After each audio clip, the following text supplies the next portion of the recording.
that grave. Get up, get up, get up, get up out of that grave. Say, get up, get up, get up, get up out of that grave. Get up, get up, get up, get up out of that grave. Get up, get up, get up, get up out of that grave. Get up, get up, get up, get up out of that grave. Get up, get up, get up out of that grave. Get up, get up, get up, get up, get up out of that grave. Get up, get up, get up, get up out of that grave. Get up, get up, get up, get up out of that grave. Get up, get up, get up, get up out of that grave. Get up, get up, get up, get up out of that grave. You pick me up, you turn me around, you place my feet on solid ground. I thank the Master, I thank the Savior, because you heard my heart, you changed my name, forever free. I'm not the same. I thank the Master, I thank the Savior, I thank God. Oh, thank God. I thank God. I thank God. For the last time, let's sing.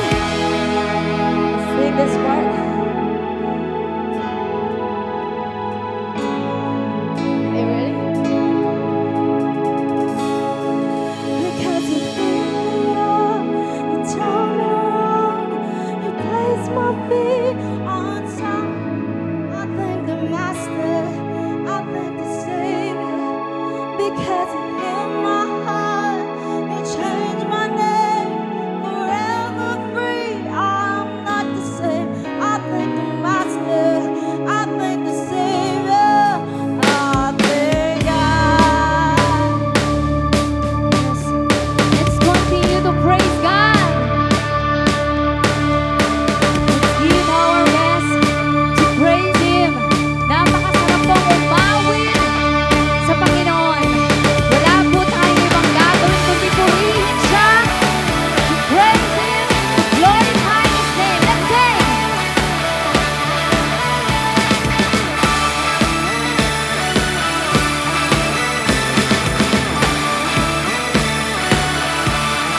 God is fighting for us. God is on our side.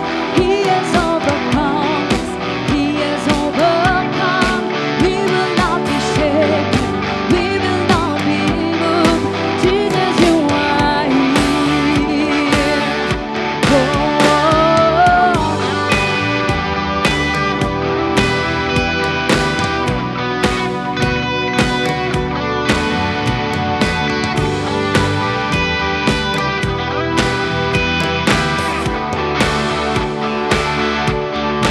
God is fighting for us.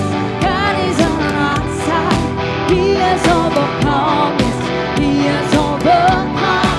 We will not be shaken. We will not be moved. Jesus, you are here. Carrying our burdens, covering our shame. He has overcome us. He has overcome. We will not be shaken. We will not be moved. Jesus, you are here. I will live. I will live. I will not die. The resurrection power of Christ, my life will be, and I am free.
who is facing troubles, difficult circumstances, we declare that God is fighting for us. Who is facing sickness, we declare we are healed in the name of Jesus. God is fighting for us. Let's sing the song. We declare to Him. We praise Him. God, in Jesus' name. In Jesus' name, we are healed. In the name of Jesus, God is fighting for us. Sing.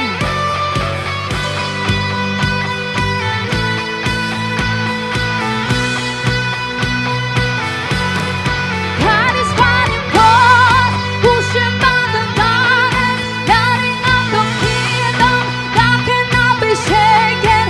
In the name of Jesus, enemies defeated, and we will shout it out, shout it out. Sing!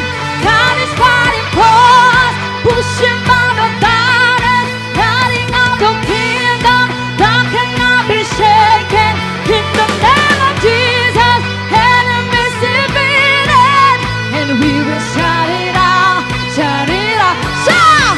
God is fighting for us, pushing back the darkness, lighting up the kingdom that cannot be shaken. In the name of Jesus, enemies defeated, and we will shout it out, shout it out. Say, God is fighting for us, pushing back the darkness, lighting up the kingdom that cannot be shaken. In the name of Jesus, enemies defeated, and we will shout it out, shout it out. I will live, I will not die. The resurrection power of Christ alive in me, and I am free. Say, I will live, I will not die. I will declare and live you high. Christ in me, and I am His. In Jesus' name, in Jesus' name, in Jesus'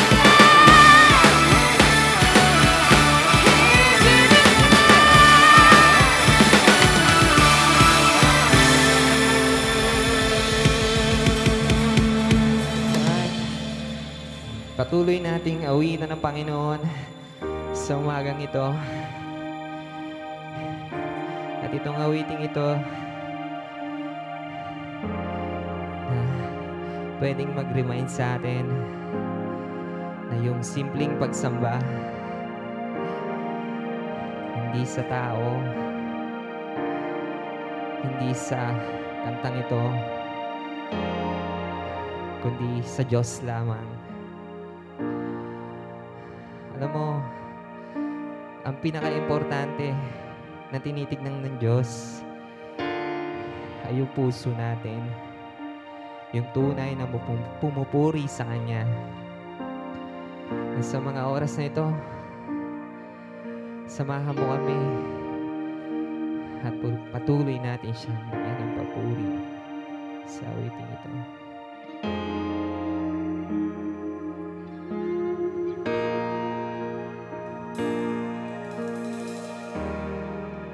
When the music fades, all strips away, and I simply come.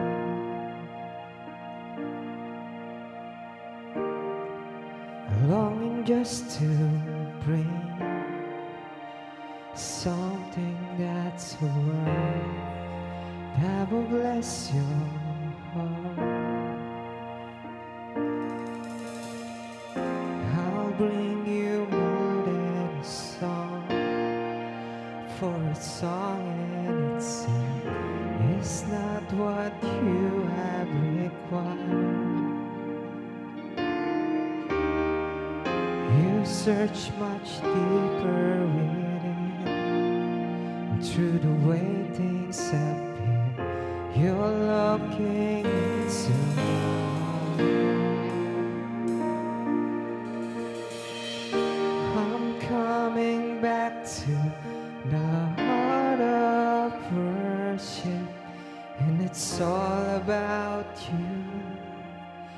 It's all about you, Jesus. I'm sorry, Lord, for the things I made it.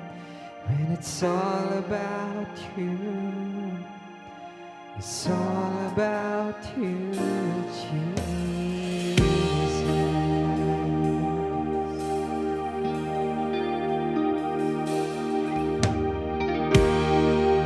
King of endless world, no one could express how much you deserve.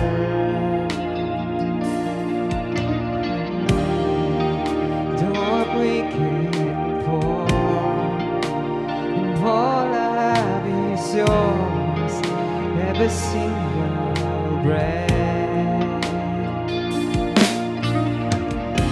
I'll bring you more than a song, for a song itself is not what you have required. You search much deeper into the weight inside me. Your love can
sorry, Lord.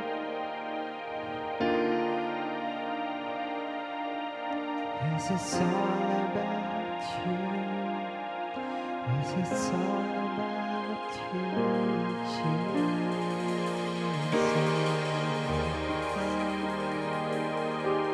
We thank you, Lord, for this morning. And we praise you, Panginoon. At ikaw lang ang patuloy namin papupurihan, Lord.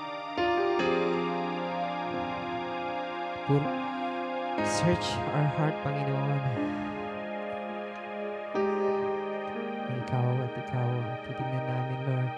At sa mga oras nito, Panginoon, sa iyong mensahe, Lord, kung may iyong buksan na aming puso, patuloy namin may apply, Lord, sa araw-araw ng aming buhay, Lord God. At ikaw na ang bahala sa buong umagang ito.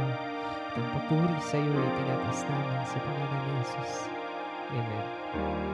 Please be seated.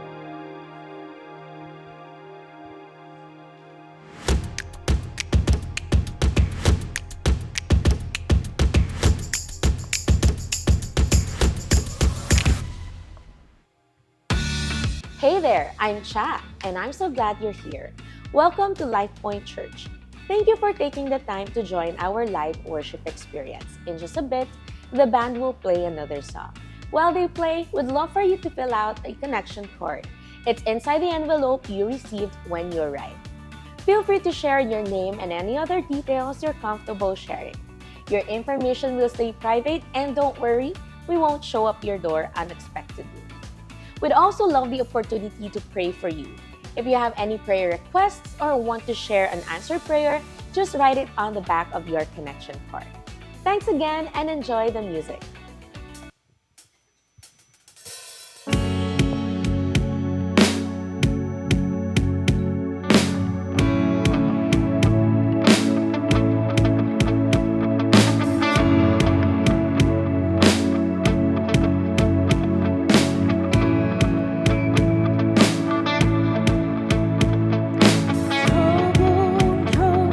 Won't break, won't scare me no more.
Welcome po sa LifePoint and we're so happy na kasama po namin kayo ngayong umagang ito. Can you turn to the people around you, yung nasa harap mo, sa likod, kanan, kaliwa, and then just say hi, hello sa kanila, good morning, like that. Throw in a high five while you are at it. Pwede ring wave, pwede ring shake hands, pwede ring ganun. Yan. Very good. Very, very good. Good morning po. Hey, next week, we are starting a new series. It's going to be called The Games People Play. At ang pag-uusapan po natin ay yung mga behavior natin at yung ating mga attitude pagdating sa mga relationships natin. They play a big part in our relationships. And ito mga behavior and attitudes na to, they can make or break relationships. And if you are like me, I'm still trying to figure out kung paano yung relationships nagwo-work at kung paano magiging mas okay or magiging better when it comes to relationships. Be here next week kasi yan po mga pag-uusapan natin. We will discover together a few, not all, hindi lahat, but a few important principles on how to make relationships better and how to be better at relationships. So that's next week. Meron po tayong gathering ng Saturday, 6 p.m. and Sunday, 9 a.m. So, yan ay next week. Alam nyo, it's very interesting how much trust we give away daily na madalas hindi natin napapansin. We don't really notice. I mean, pupunta ako ng mall, pag pupunta po ako ng mall, pupunta ako ng tindahan, a certain store, and then meron akong hinahanap na gusto kong bilhin.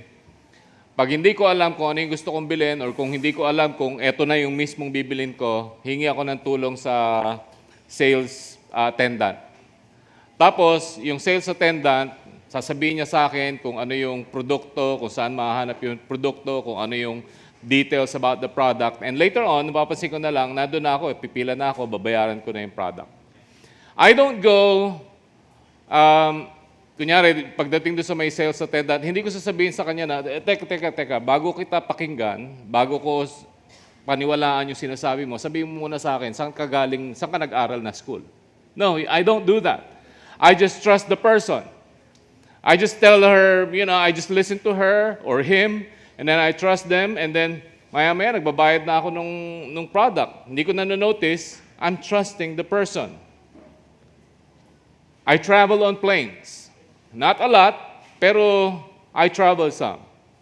Pagdating ko po ng eroplano, ang unang-unang kong gagawin is, of course, I find my seat, hanapin ko yung upuan na naka-assign sa akin. When I get there, pag natapos na lahat ng business ng mga tao sa paghahanap nila ng mga upuan, kapag almost all passengers are all settled, I go to sleep. Matutulog na. And it doesn't matter kung 5 hours yung flight or 1 hour yung flight, I just go to sleep. I don't go calling on a flight attendant and then sabihin ko sa kanya, pwede mo bang tawagin yung pilot?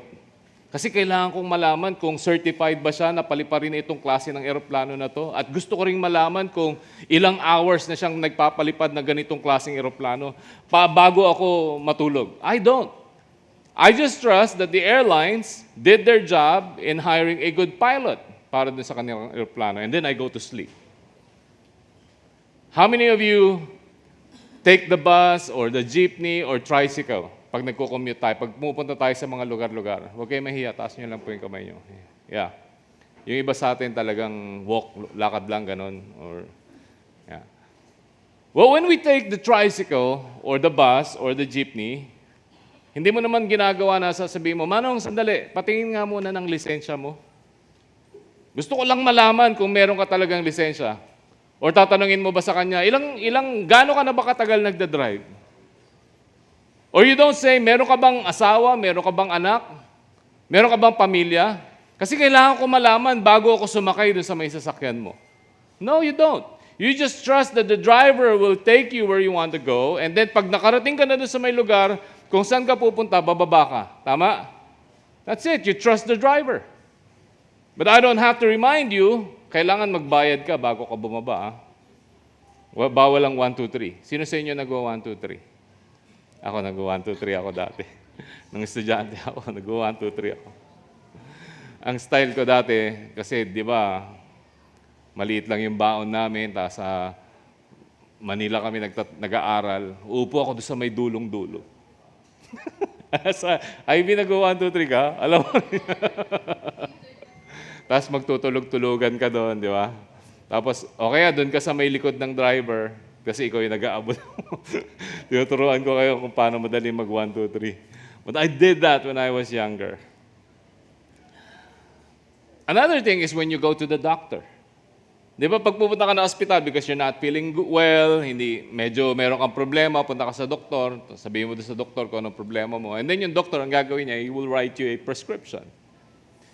Tapos yung prescription, may nakasulat doon ng mga gamot. Hindi mo naman sasabihin doon sa doktor, Dok, ano ba ang ingredients ng amoxicillin na yan? Or ano ba itong gamot na binigay mo sa akin, ano bang, meron ba tong ganitong chemical, meron ba tong ganitong, no, you don't do that. Pag binigyan ka ng prescription, what you do is you go to the drugstore and then you buy the prescription, you take it. Why? Because you trust the doctor. You just trust the doctor. Hindi mo natatanungin kung bakit ganito yung gamot, kung para saan yung gamot, ano yung effect. No, very few people do that. Or what about the internet? Yung Wi-Fi. What in the world is the internet or the Wi-Fi? We don't understand kung ano yung internet, kung ano yung Wi-Fi, but we get on it all the time. True? We trust it, that it will work, that it will do what it does. Di ba? Although hindi natin alam kung paano nagpa-function yan, kung paano nangyayari yun, kung paano nangyayari yung ginagawa niya, we just trust it. In fact, we do transactions there. O order ka, magbabayad ka online, and then darating sa'yo yung product. And we do that all the time. We just trust that the internet will work, will do what it does. Ako po, I've been cooking rice on a rice cooker for about 35 years now.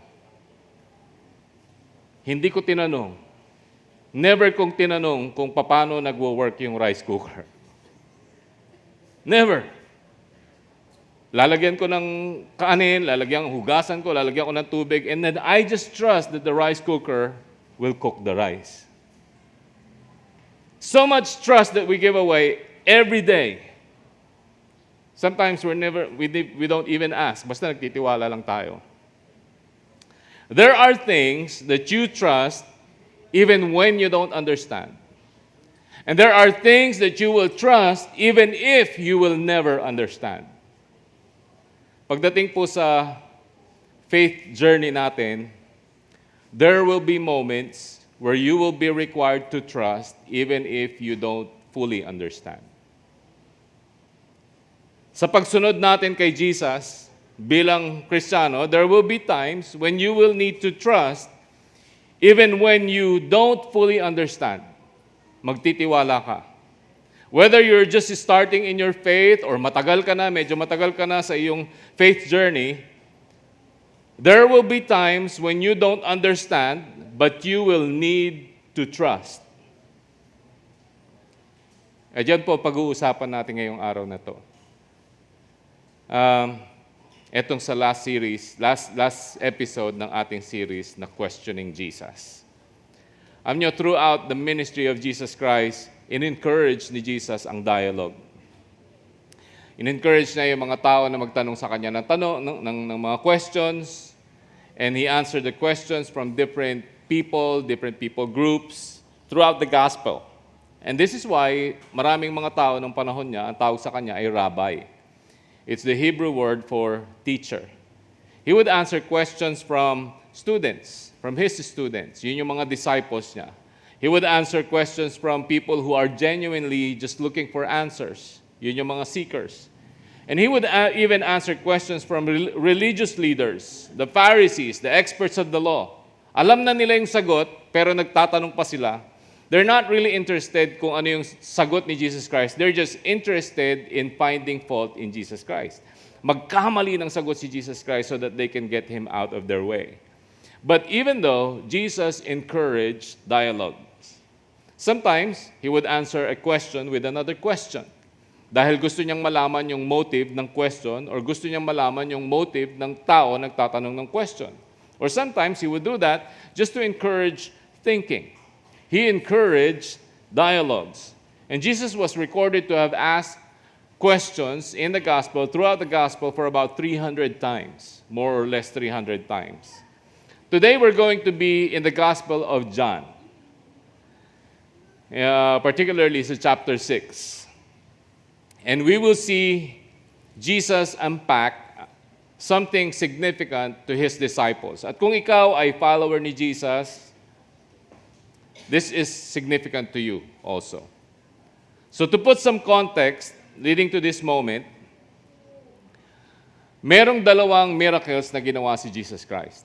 At isa doon, yung nagpakain siya ng 5,000. You remember that story? He fed the 5,000 with 5 loaves of bread and 2 fish. Very minimal food, pero napakain niya yung 5,000. On record, ang sabi doon, there were 5,000 men. Men lang yung binilang nila.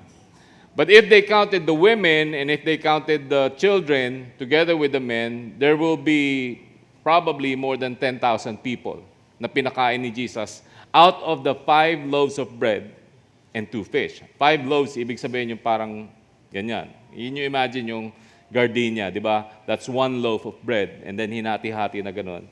Meron lang siyang 5 na ganon and then 2 isda. We don't know kung anong klaseng isda, kahit na tuna pa yan na isda, kahit na ganito pa nakalaki yung isda, but imposible na ganito kalaking isda yung meron siya kasi bata lang yung may dala eh. Pero napakain niya yung 10,000 people. That's amazing. And so, dahil dun sa mga miracles na ginagawa niya, maraming tao ang sumusunod sa kanya. Maraming tao sinusundan siya because they want to see more. They want to experience more. They want to see the amazing things na ginagawa ni Jesus Christ. They want to be recipients of the miracles na ginagawa ni Jesus Christ. And Jesus takes advantage of these moments by encouraging dialogue. So there will be times na magtatanong siya and there will be times na tatanungin siya, and He encouraged this. He encouraged dialogues with the larger crowd so that He can teach the larger crowd and so that He can teach His disciples. And in this particular moment, siguro na-realize ni Jesus na yung mga tao, they're missing the point. Hindi nila nagigets, iba yung naiisip nila. Maybe he's thinking, na-realize niya na they're just after this spectacle and they're missing the point. And so he launches into a teaching moment. After niya marinig yung mga tao na sinabi sa kanila, bigyan mo na lang kami ng tinapay. Bigyan mo pa kami ng tinapay. They just want bread. So he launches into a teaching moment. We read from chapter 6, verse 35. Jesus replied, "Look, you want bread? I am the bread of life," sabi ni Jesus. "I am the bread of life. Whoever comes to me will never be hungry again, and whoever believes in me will never be thirsty." Now, I encourage you to just listen to what Jesus is saying. And be honest about it, okay? Just be honest kung ano yung mararamdaman mo tungkol doon sa sinasabi ni Jesus Christ. So sabi niya, "I am the bread of life, and whoever comes to me will never be hungry, and whoever believes me will never be thirsty." And so Jesus was making them understand that He is trying to offer them more than bread. Because bread satisfies the body, the hunger of the body. And He was hoping that since people are familiar with bread, maiintindihan nila yung illustration niya. Alam niyo po, yung mga tao, karamihan ng mga tao sa Middle East, bread ang staple na food nila. Parang sa kanila, sa mga tao sa Middle East, every meal, meron silang bread. It would be like bread para sa kanila, rice para sa atin. Tayo, kada kain natin, meron tayong kanin, di ba? Sa kanila naman, kada kain nila, meron silang bread. So, He was hoping na maiintindihan nila yung ibig niya sabihin. So, He was telling them, you have to understand that I am offering you more than bread that satisfies the body. I am the bread for your soul. If you have me, your soul will never be hungry. Your spirit will never be thirsty. And He offers life free, full, and forever. And he goes on further. Listen, just listen to what Jesus is trying to say. Yes, sabi niya, I am the bread of life. Verse 48. Yung mga ancestors nyo, they ate manna in the wilderness. Now, he connects this. Sabi niya, remember the stories na sinasabi sa inyo ng mga lolohan ninyo na pinasa-pasa sa inyo yung kwento na si Moses, nung nasa wilderness sila, nung tumakas sila sa Egypt, papunta sila doon sa may promised land, God provided food for them, and that was called manna. Yun yung bread na nanggaling sa langit, nahuhulog lang from heaven. Yung mga ninuno ninyo, sabi niya, sila Moses and yung mga lolo ninyo, yung mga kamag-anak ninyo na matagal na, sabi niya, they ate manna in the wilderness. But they all died. Pansin nyo, lahat sila namatay. Patay na sila lahat ngayon. So sabi niya, anyone who eats the bread from heaven, however, will never die. Sabi niya, anyone who eats the bread of life will never die. And then he goes on, verse 51. Just listen to what Jesus is saying and be honest about how you're feeling. Sabi niya, I am the living bread that came down from heaven. So finally, he says, the bread of life, kakainin niyo yung bread, and then finally sinabi niya, ako yung bread of life. I am that living bread that came down from heaven. Listen, anyone who eats this bread, he was referring to himself, anyone who eats this bread will live forever. And this bread which I offer you, so the word, which I will offer, so the world may live, is my flesh. Just listen to what Jesus is saying and be honest about how you feel about this. Now, at this point, yung mga tao are probably thinking the same way you're thinking. Nandidiri na sila. Anong sinasabi ni Jesus? Hindi nila magets yung illustration. Ang iniisip ng mga tao is Jesus is talking about literally eating His flesh. Literally eating the bread of life. And that's Jesus. Sabi niya, I am the bread of life. Kung kakainin niyo yung bread of life, you will never grow hungry. So, and then sinabi niya, I am the bread of life. So yung mga tao, ang thinking nila, tama ba yung narinig ko? Tama ba yung sinasabi ni Jesus Christ? Kakainin natin yung laman niya?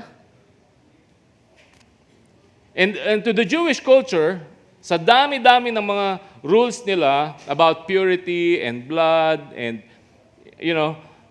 all these things about what they eat, they were very offended. Jesus is offending their culture. This was very offensive para sa kanila. And not to mention, kay Jesus nang gagaling itong mga sinasabi niya. And it gets even weirder. He goes on in verse 53. I tell you the truth, listen, unless you eat my flesh, unless you eat the flesh of the Son of Man, and then what? Drink His blood, you cannot have eternal life within you. And he goes on, but anyone who eats my flesh, para bang inuulit-ulit niya, sabi niya, the point is eat me, eat my flesh. Sabi niya gano'n. Anyone who eats my flesh and drinks my blood has eternal life, and I will raise that person at the last day, for my flesh is true food, and my blood is true drink. Now, at this point, Jesus starts losing people because it's weird. It's weird to tell people to eat your flesh. Sa Tagalog, kainin mo ito.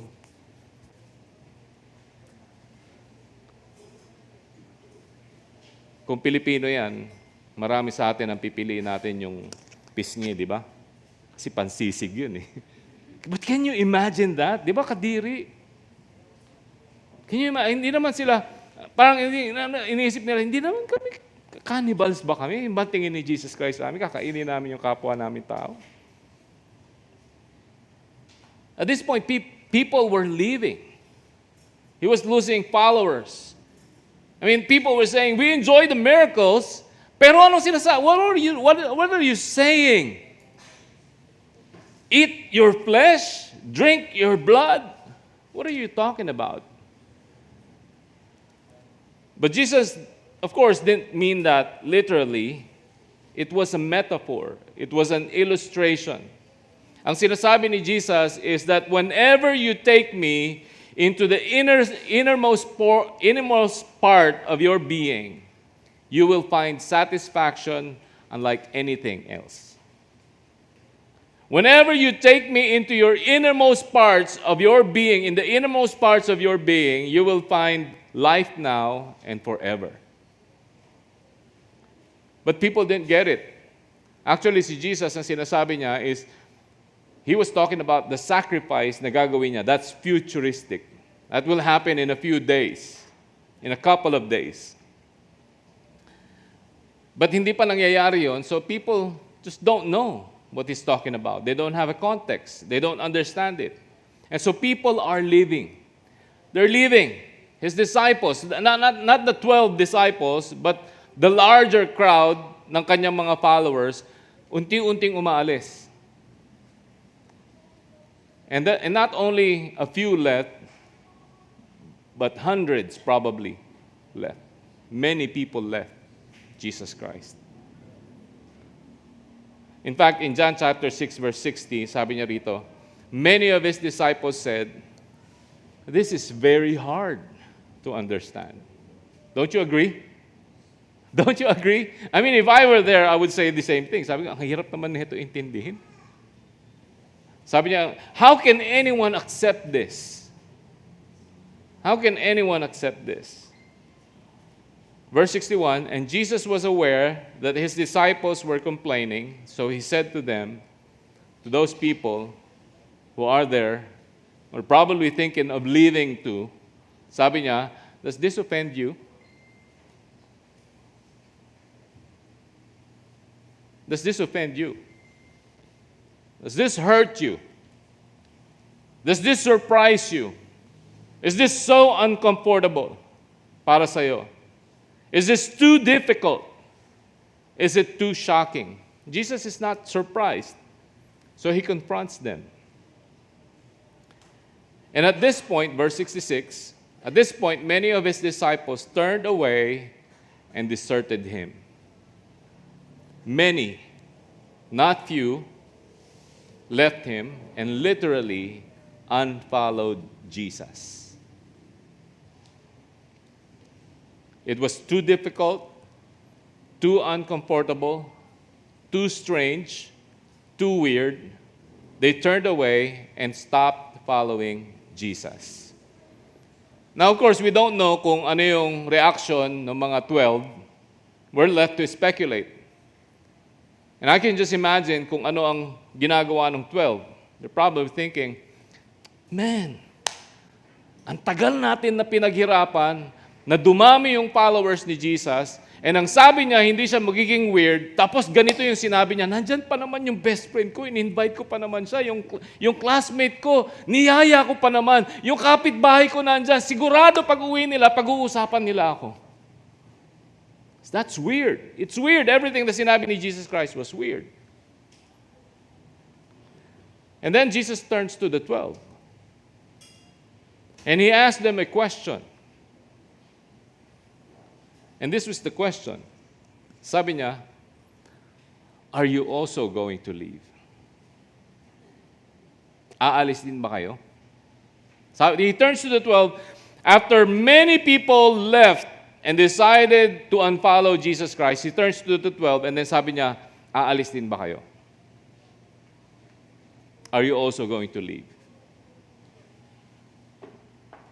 Are you also going to leave? Are you also going to do what they did? Are you also going to leave?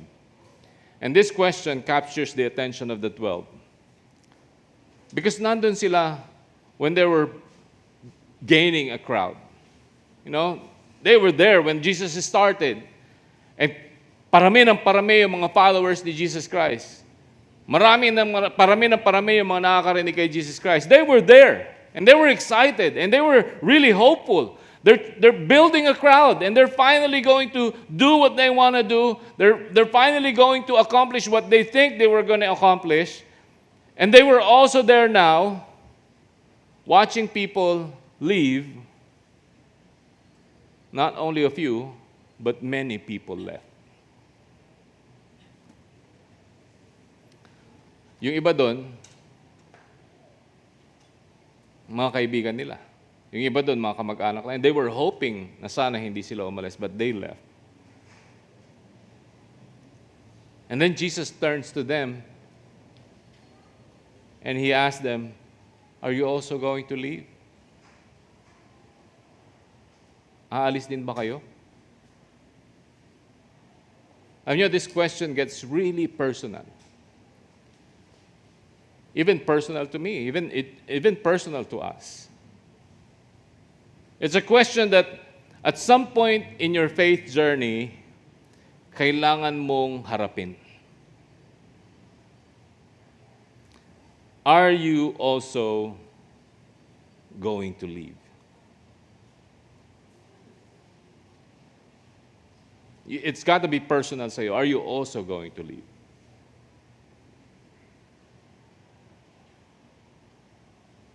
I'm not talking about leaving Life Point Church, no.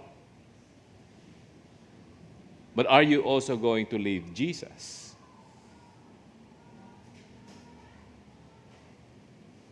There will be moments in your faith journey when you will be asked, are you also going to leave? Because people have left. People have turned their backs on Jesus. People have decided to unfollow Jesus. It's real. Totoo ito. And you know this. You've seen this happen so many times. Yung iba dyan, mga kaibigan ninyo, some of them, they're your friends. Some of them, they're family to you. Some of them, they're leaders. And some of them, they're your leaders. And they left. They've turned their backs on Jesus. And they have all good reasons for doing so. Let's be honest. Sometimes, following Jesus just kind of feels like it gets in the way. Like, okay, so now I can't do that. Kasi follower na ako ni Jesus. Now I can't do that. Now I can't do this. Mukhang masaya pa naman yun. Mukhang may enjoy ko pa naman yun. And you're telling me because I'm following Jesus, I cannot do that anymore. How about, he looks good. Ang pogi pa naman. Ang ganda pa naman niya. And you're telling me I can't? Because I'm a follower of Jesus? I'm sorry. Following you means I can't do what? Following you now requires me to do what? Sometimes it just feels like it gets in the way. Sometimes following Jesus is inconvenient. I mean, dun sa iba sa atin who have made the commitment na may plano kayo na isuportahan ninyo yung church ninyo financially, meron ba mga times na nagbigay kayo sa church tapos biglang dumating yung, sayang, sana hindi ko muna binigay yun kasi gusto ko tong bilhin eh. Kailangan ko pa naman yung pera na yan. Sometimes it feels inconvenient to follow Jesus. Bakit pa kasi sinabi ni Jesus na dapat hindi ko payagan na yung pera ay magkaroon ng control sa aking puso?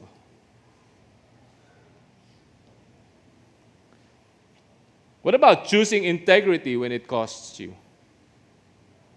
What about choosing integrity when it gets you behind people kasi kailangan mong unahin yung iba? Following Jesus is uncomfortable. You have to forgive. Di ba? You have to forgive. Kailangan mo magpatawad. That's uncomfortable. Alam mo kung ano pa mas uncomfortable doon? You have to love. Love your enemies. Paano kung yung enemy mo, nasa, ilang upuan lang ang pagitan sa'yo? Paano kung yung enemy mo kasama mo sa church? Paano yun?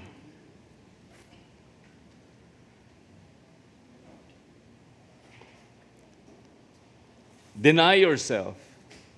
Say no to you. Put others first. So much in the way. They have all good reasons. Yung mga tao na umalis, they have all good reasons. Following Jesus is hard. Pangalawa, living for Jesus is hard. It's a daily decision. Araw-araw, you will have to decide to follow or not to follow Jesus. By the hour, you have to decide to follow or not to follow Jesus. By every decision na gagawin mo, to follow or not to follow Jesus. Following Jesus is hard. And you know what else? Sometimes, just believing Jesus is hard. Yung mga promises niya. To recall His promises and to believe His promises. Sometimes it's hard.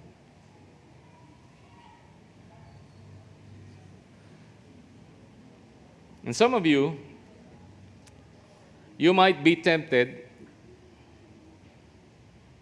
you might have been tempted to walk away from the faith, from your faith altogether. Dahil sa mga pangyayari that are completely out of your control. Halimbawa, tragedy hits and it's too close to home. Sometimes it blows up in your family. It blows up your family. Sometimes merong mangyayari sa parents mo. Sometimes may mangyayari sa mga anak mo. Unimaginable. No explanation. And it shakes you. Maybe a dream dies. Maybe a job doesn't work out. And sometimes it's not personal. Maybe something happens in the world. Tragedy strikes and you're just left questioning everything because it's just too different, too incompatible with what you thought is true about God. Or sometimes, He didn't answer your prayers the way you want Him to answer your prayers.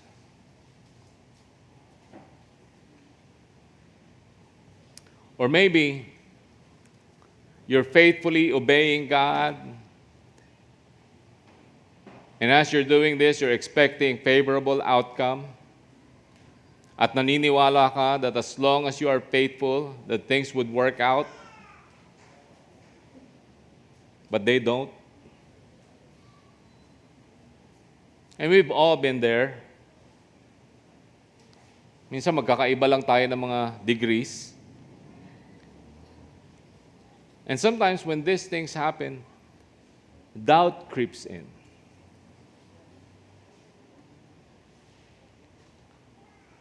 And if we're just being honest, sometimes, hindi lang siya nag-creep in, sometimes yung doubt nagsettle na. Nandun na, and we're doubting our faith. And we're doubting Jesus. And it's eating up our faith. And the truth is, I don't know kung nasaan ka sa faith journey mo. But if this is you, if this is what's happening to you, the question that you have to wrestle with is this. Are you also going to leave? Are you also going to leave? Because people have left. People have left before, and people are leaving. The question is, are you also going to leave? Not the church, but are you also going to leave Jesus? Peter answers this question with a powerful thought. This time, Peter answers the question of Jesus with another question. So real, so honest, so human. And honestly, if I may be honest with you, sometimes when I feel the world collapsing on me, and there are times na ganun, believe it or not, there are times. Sometimes when you think about the pastor, ang feeling ninyo yung pastor ay sobrang, stable niyan, siguro hindi na shake yan, siguro walang dumarating dyan na mga problema, baka meron yan force field, di ba? Pag merong darating na tumatalbog lang sa kanya, no. I am as human as you are. 100%. Hindi ako immune, hindi wala akong force field. I get to experience every possible thing that there is in this world. And sometimes when I feel that the world is collapsing on me, at times when I feel like I just want to step back and just go away. Maybe not permanently.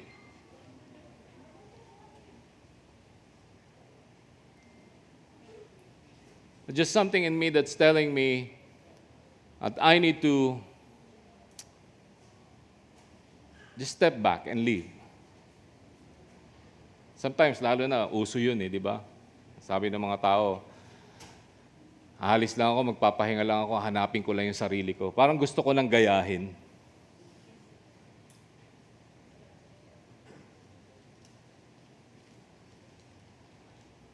Alam mo,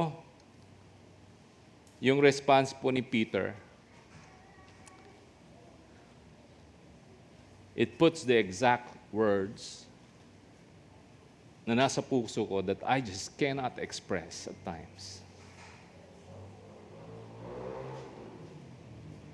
I cannot express. But Peter says it. And maybe this is exactly what you need to hear today. Simon Peter replied, verse 68. Sabi niya, Lord, to whom would we go? Nung tinanong sila ni Jesus Christ, aalis ka rin ba? Aalis din ba kayo? So everybody's leaving. People are leaving. People are leaving me. Sabi ni Jesus Christ, are you also going to leave? And then sabi ni Simon Peter, Lord, kung aalis ako at kung iiwan kita, sino naman ang pupuntahan ko? Kanino ako pupunta? Kanino ako pupunta?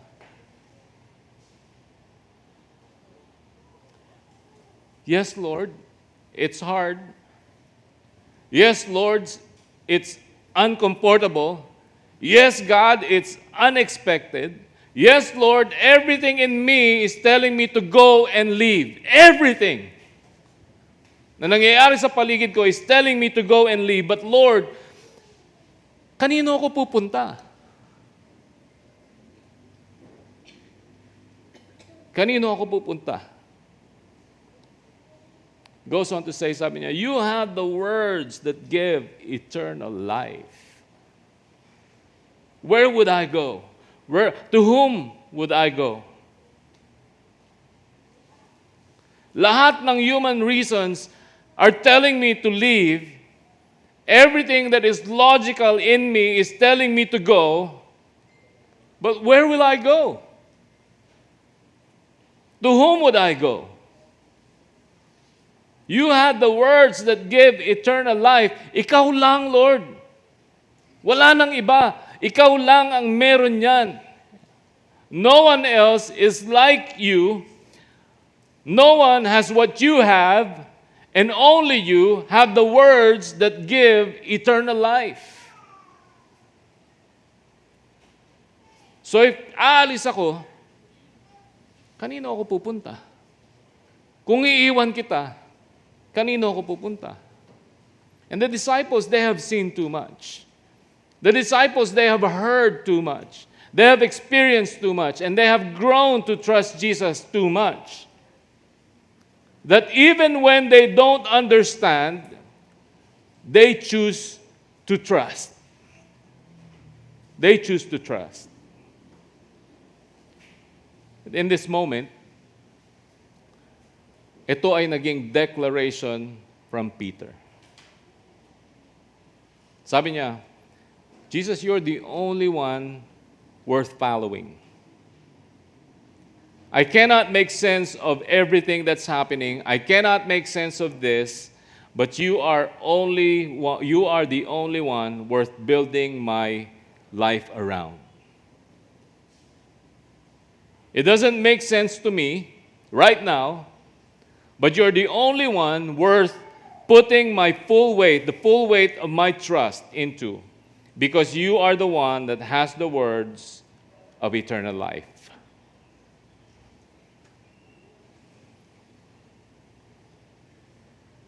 And Peter's like, look, I still don't get it. Still don't understand it. And this is hard. It's probably not going to get any easier anytime soon. But he concluded, sabi niya, ang conclusion nila is this: we believe and we know that you are the Holy One of God. You are the Messiah. You are the answer. You are the prophesied one. Ikaw yung hinihintay namin na matagal na. And we believe you.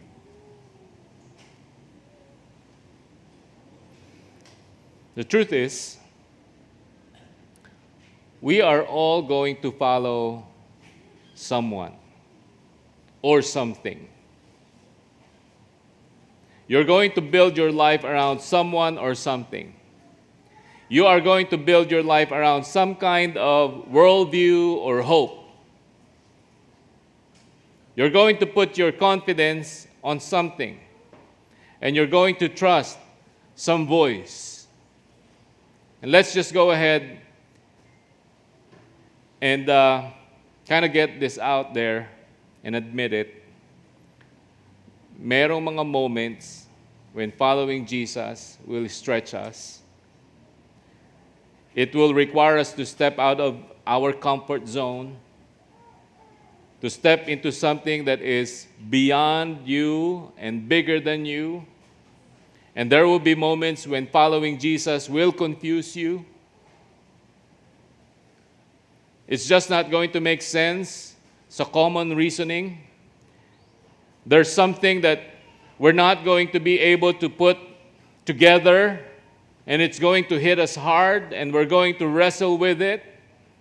And it will be confusing, and there will be, and it might be too much to handle. There will be moments when following Jesus will confront us. And we will be forced to look in the mirror. And makikita natin yung harsh reality ng ating mga pagkukulang.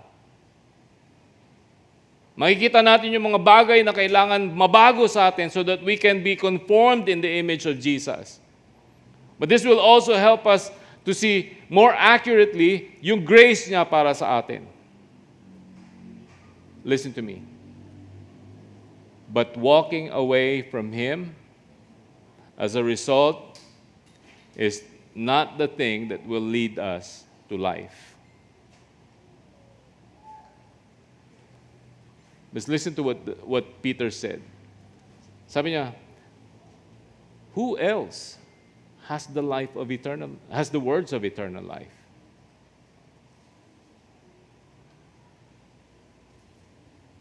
Itong declaration na ito from Peter, in the form of a question, it is what we can anchor our souls to kapag ang mga prayers natin ay hindi nasasagot sa paraan na gusto nating sagutin ng Panginoon. Lord, to whom would we go? It's what we can anchor our souls to kapag hindi natin maipaliwanag ang mga trahedya or kahirapan na nangyayari. It is what we can anchor our souls to kapag yung pagsunod sa Kanya ay nagiging costly. It is what we can anchor our souls to kapag para bang tahimik si God. Gusto natin nandiyan siya, but it seems like He's silent. We say, God, hindi ko maintindihan, hindi ko kayang intindihin, pero kung aalis ako sa iyo, Panginoon, kanino naman ako pupunta? Because Jesus, there is nobody else that can offer what you offer. You have the words of eternal life. Wala namang iba na nag-promise sa akin na sasamahan ako hanggang dulo. Wala naman akong ibang pwedeng pagkatiwalaan. Wala namang iba na magbibigay ng masigit na pag-asa. Wala namang iba na magbibigay ng mas magandang daan. Kaya kahit na hindi ko maintindihan, magtitiwala ako sa iyo. Kasi wala namang iba na pwedeng pagkatiwalaan. If I can put this into words, so that I can remind myself whenever I feel like leaving Jesus. Here's how I would put it. Jesus, no one compares to you. So if I leave you, to whom would I go? No one compares to you. Ang kagandahan ng tanong ni Peter, kapag tayo po ay natitempt na umalis kay Jesus Christ, sa kung anumang dahilan, napapaisip tayo kung ano ba talaga yung iniiwan natin. Ano ba talaga yung iiwanan natin? You see, when you choose to leave Jesus, you will be walking away from the one whose words have eternal life. When you choose to leave Jesus, you'd be walking away from the Lamb of God who came to take away the sins of the world. When you choose to walk away from Jesus, you'd be walking away from the light of the world. We would be walking away from the Good Shepherd who laid down his life for his sheep. We would be walking away from the one who is resurrection and the life.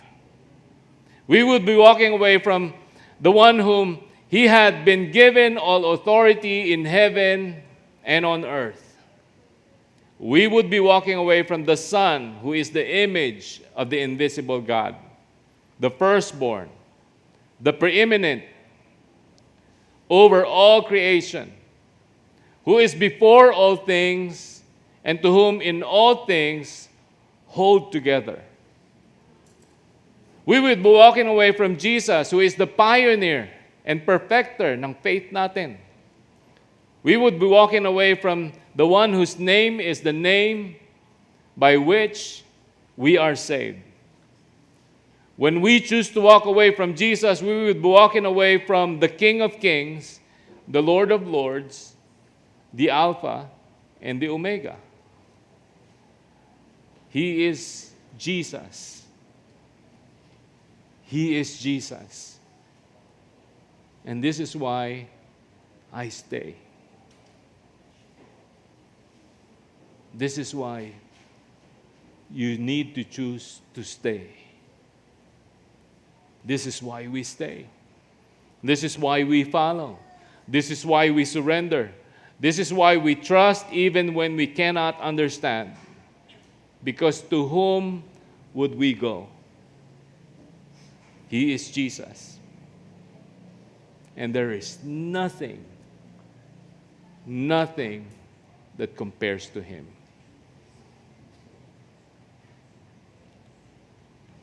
So listen. I don't know kung ano yung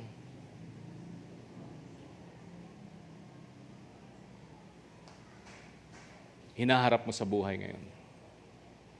And I don't know if it's causing you to think about leaving Jesus. I don't know. But if you're contemplating, if there's something in your heart that's telling you to give up hope and leave Jesus, you need to ask the same question na tinanong ni Peter. To whom would I go? Kung iiwanan ko si Jesus Christ, sino naman ang pupuntahan ko? Sino naman ang pupuntahan ko? Jesus, thank you so much, Panginoon, because you are who you are. And we can trust you, and we can put our hope in you. And whatever it is, Panginoon, na pinagdadaanan namin sa buhay namin, alam po namin, Panginoon, na we can depend on you. When everything in this world changes, when there are things, Panginoon, that hit us and we don't understand, it doesn't make sense, faithful naman kami sa iyo, pero bakit ganito yung nangyayari? Panginoon, you said na ganito yung mangyayari, pero iba yung nangyayari, Panginoon. When there are things that are happening sa buhay namin and we cannot make sense of it, God, thank you so much because you, Jesus, you are Jesus and you never change. You are the same today as you are yesterday, and you will be the same tomorrow. And we can trust you. And we can put our hope in you. And like you said, you will never leave us nor forsake us. God, we can anchor our faith in you. We can anchor our today and our tomorrow in you, Panginoon, because you are Jesus. You have the words that speak eternal life. God, I'm praying, Panginoon, for the person here today who is going through something sa buhay niya. And maybe that thing na nangyayari sa buhay niya, Panginoon, is causing him or her to contemplate on leaving you. I pray, Father, that you would guide his heart, her heart, Panginoon. And maalala niya, Panginoon, kung sino ka. At kung iiwan ka niya, saan naman siya pupunta? Sino naman ang pupuntahan niya? Because nothing compares to you, Jesus. Nothing compares to you. As we continue to pray today, I want to pray for those of us here who have not yet made the decision to put their faith in Jesus Christ. Maybe nandito ka, hindi ka pa nagtitiwala kay Jesus Christ, hindi mo pa binibigay yung buhay mo sa Kanya. I'm praying for you that this will be the day na gagawin mo yung decision na yan. Kasi we all have a problem. This is something that's common to you and me and every one of us and all humankind. Meron tayong problema. Ang problema natin ay ang kasalanan. Because of our sins, hiwalay tayo sa Diyos. Dahil sa ating kasalanan, hiwalay tayo sa Diyos. Ang Diyos ay banal at dahil sa mga kasalanan natin, hiwalay tayo sa Kanya. And we feel that hole, that space, that void in our hearts. And so, we want to connect, we want to reconnect, we want to fix that problem, pero ang problema, we cannot. Sa sarili nating kakayanan, hindi natin kaya. And people have invented all sorts of things to solve that problem. Religion, for instance, is an invention of men to try to fix the separation with God. But can I tell you this? Yung religion ko, at kahit ano pa mang relihiyon, hindi niyan kayang ayusin ang problema natin sa Panginoon. Yung maayos yung separation natin kay God, it cannot fix that. Religion is not the answer. We can try on our own. Pwede natin subukan, maging mabait. And thinking na makaka-create tayo ng enough na credit sa Panginoon. But the truth is, we're short. We will always fall short of God's glorious standard because God requires perfection. And we cannot be perfect. So sa sarili nating paraan, pag-iisipin mo, sa sarili nating paraan, we are desperate. We are in a desperate situation. Hindi natin kayang maayos ang problema natin sa Panginoon. But here's the good news. Listen to me. Here's the good news. The good news is God loves you so much. God loves you so much na yung hindi mo kayang gawin na solusyon, siya na mismo ang gumawa ng solusyon. Habang siya yung nasasaktan, every time gumagawa tayo ng kasalanan, sa sobrang pagmamahal ng Panginoon sa iyo, hindi niya kayang tiisin na walang paraan para maayos yung problema natin sa Kanya. And so He sent His one and only Son, Jesus Christ. Thousands of years before you were even born, mahal ka na ng Diyos. Iniisip ka na niya. And He sent His one and only Son, Jesus Christ, who died on the cross 2,000 years ago, so that your sins and mine may be forgiven sa pamamagitan ng kamatayan niya sa krus.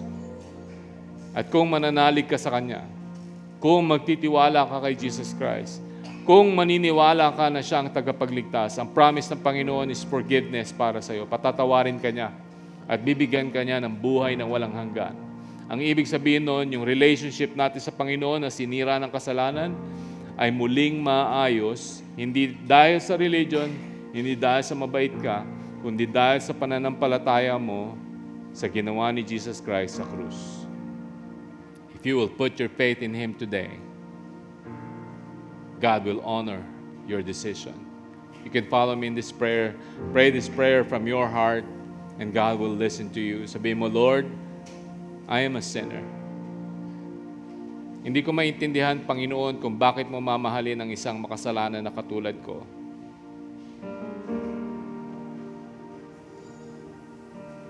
Matigas ang puso, matigas ang ulo, pero minahal mo ako. Ang sabi mo, mahal mo ako. And I thank you for that, Panginoon. I thank you, Lord, sa pag-ibig mo that caused you to send your one and only Son, Jesus Christ, to die on the cross. Ngayong araw po na ito, Panginoon, I'm putting my trust in Jesus. I'm believing that He is the Savior. I'm believing that what He did on the cross is payment, complete payment for all my sins. Binayaran niya ang lahat ng aking makasalanan. Naniniwala po ako ngayon sa Kanya, Panginoon. At ngayong araw po na ito, Lord, I open my heart and I receive your gift, that sacrifice na ginawa ni Jesus Christ. I receive Jesus Christ as my Savior. I receive the gift of eternal life that comes from Him. If you prayed that prayer, and you prayed that sincerely sa iyong puso, God is so happy. And the angels in heaven are celebrating because of that very wonderful decision na ginawa mo. You want to be able to celebrate that decision too. So kung ikaw po, tinanggap mo si Jesus Christ bilang yung tagapagligtas, ngayong araw na ito, first time mo itong ginawa, unang beses mo itong ginawa, you don't have to do this again and again. Pag tinanggap mo si Kristo ng isang beses sa iyong buhay, that's it. Yung salvation ng Panginoon, yung regalo ng Panginoon para sa iyo, that's yours forever. Hindi yan mawawala sa iyo. So hindi mo siya kailangan tanggapin ng paulit-ulit. Pero kung first time mo po ito, we want to be able to celebrate that decision na ginawa mo. So while you're here, and while everyone is here, can I ask everyone to just close your eyes and bow your heads? Wala mo nang titingin sa paligid. Kung ikaw po, tinanggap mo si Kristo bilang iyong tagapagligtas, right there, for the first time in your life, will you do me a favor? Just raise your hand. Taas mo lang yung kamay mo kung nasaan ka. Diyan sa mismong kinaupuan mo. You don't have to be ashamed. Huwag ka mahihiya. Sa totoo lang, mas marami pa tayong mga nagawa sa buhay na nakakahiya talaga. But this is the best decision na ginawa mo. Hindi mo to kailangan ikahiya. Habang walang nakatingin sa paligid, ikaw lang, taas mo yung kamay mo where I can see it. This is your first time na gagawin mo. You don't have to do this again and again. Kung ginawa mo na ito before, wag mo nang gagawin ito ulit. Kung ito ay first time mong ginawa, will you raise your hand? Will you raise your hand? Taas mo lang yung kamay mo. Meron ba? Meron pa po ba? Meron pa po ba? Is there anyone here? Your first time na ginawa mo ito. Is there anyone? Anyone else? Anyone else? Awesome. Church, can I invite you all to stand up? And we are going to sing our last song, and we will worship the Lord. As you sing this song, I want you to sing it from your heart and sing it as if you're singing it directly sa Panginoon. And it doesn't matter kung feeling mo hindi ka singer, but when you sing it from the heart, God is honored. So sing it from your heart. Will you do that? Let's sing this song together.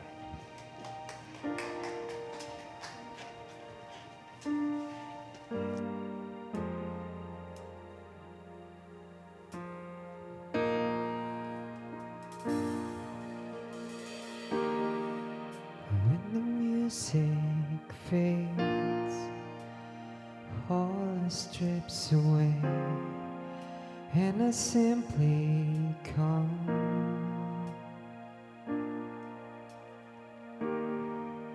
Longing just to bring something that's a word that will bless your heart. I'll bring you more than a song, for a song in itself is not what you have required.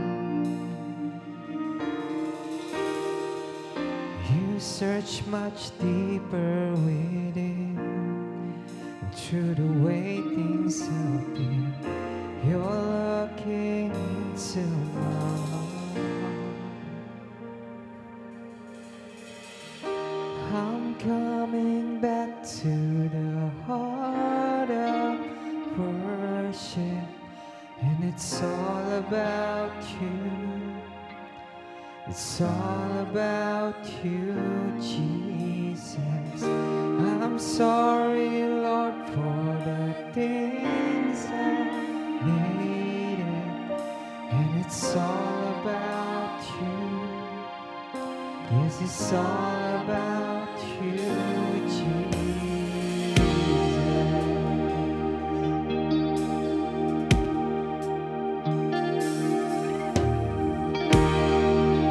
King of endless world, no one could express how much you deserve.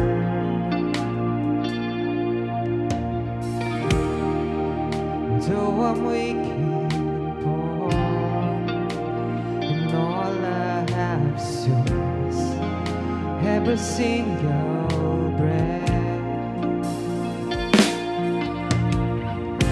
I'll bring you more than a song, for a song in itself is not what you have required.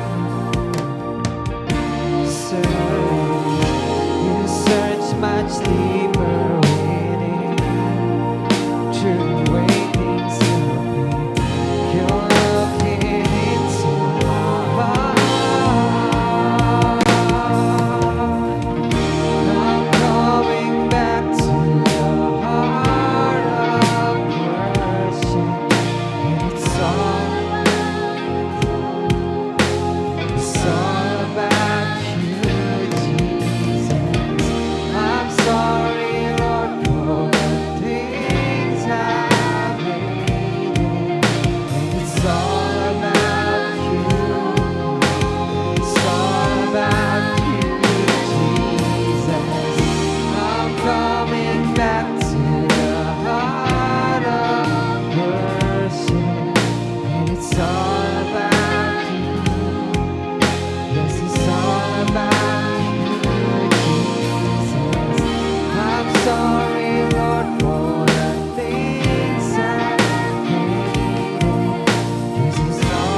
It's all about you, Jesus. I'm sorry, Lord.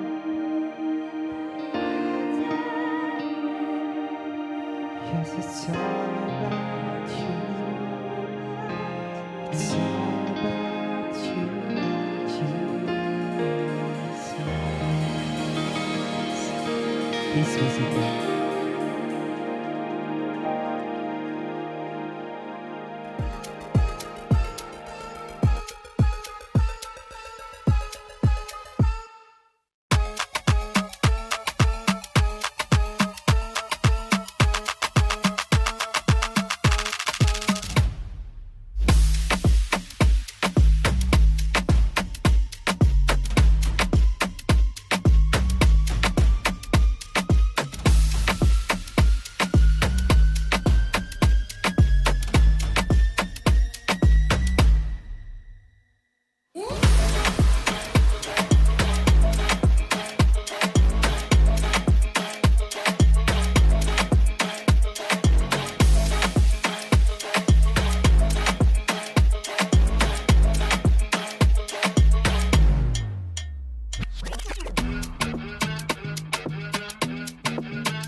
I hope you had a great time worshiping with your church today.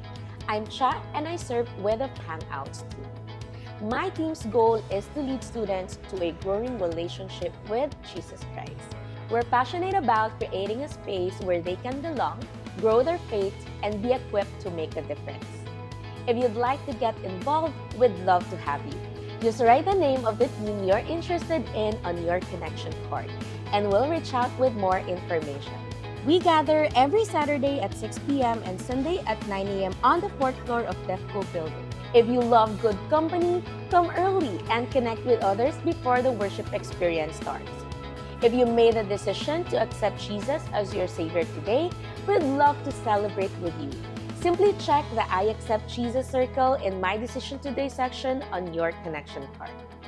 For families, we have Kids Life for Children during our worship gatherings. If they can't join in person, they can still enjoy Kids Life online every Saturday at 9 a.m. on Facebook. We'd love for you to be part of a life group. Life groups are small gatherings where you can connect, build friendships, and dive deeper into the weekend message in a more personal setting. If you're interested in joining one, simply check the I Want to Join a Life Group box in the My Decision Today section of your connection card, and someone from our team will reach out to help you get connected. As you head out, you can drop your tithes and offerings in the baskets with our ushers by the door. If you're visiting today, please don't feel any obligation to give. This gathering is our gift to you, and we're just glad you're here. For those who prefer digital giving, you can also give via GCash, bank transfer, or deposit. Just write GCash or bank in the comment section of your connection card if you'd like more details. We're truly grateful that we can worship with you today, and we hope to see you again next week. Take care and see you soon. Ingat! Saya po kami na nakasama po namin kayo ngayon. See you next week, guys. Pwede na po tayo tumayo. Yan po kayo. God bless you.